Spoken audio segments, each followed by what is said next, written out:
Good morning. With the US markets managing to stretch its winning streak over 3 sessions and the European markets smiling again, we expect another positive start back home.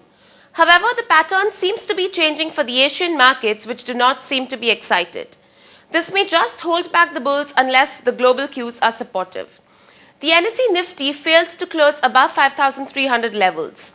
It would be interesting to see if it manages to crack 5,350 today. Even if it does not breach this level, there is likely to be stiff resistance at these levels. Good thing for India is that the fundamentals are pretty solid.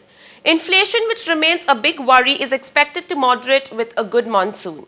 Fund flows have been encouraging after May's big outflow, though there is always a risk on this front if the global picture turns ugly again. The results of European banks' stress test on July 23rd will be a key event to keep an eye on. We also have the RBI quarterly review on the 27th of July. Gujarat NRE Coke and IndusInd Bank will announce their results today. The Bank of Korea has unexpectedly hiked its policy rate by a ¼ point, cracking markets and economists by surprise. Earlier this week, the central banks in Australia, UK and European Union have left the key rates unchanged, while Malaysia's central bank raised interest rates, marking a third increase this year.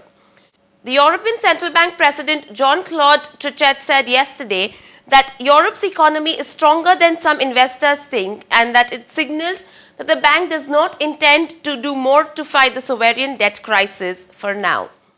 Meanwhile, Germany's exports surged by more than 9% in May as the country's industry-led recovery gained momentum, countering the gloom caused by the crisis over Europe's public finances.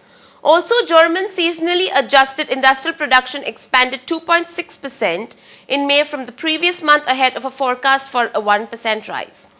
The rate of wholesale food inflation fell for the second consecutive week to 12.6% for the week ended 26th of June.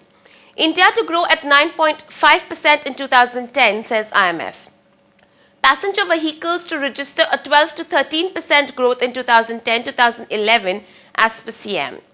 Government will spend approximately around 1.2 billion rupees in the next 2 years for an ambitious healthcare program to prevent, detect and control the spread of cancer, diabetes, heart ailments and stroke.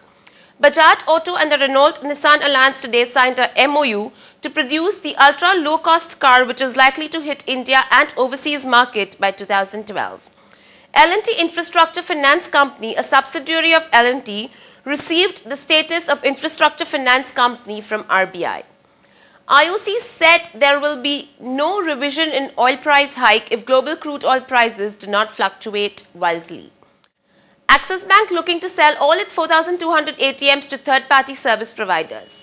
Top managers from the private sectors may soon be invited to apply for running state-owned telecom companies BSNL and MTNL.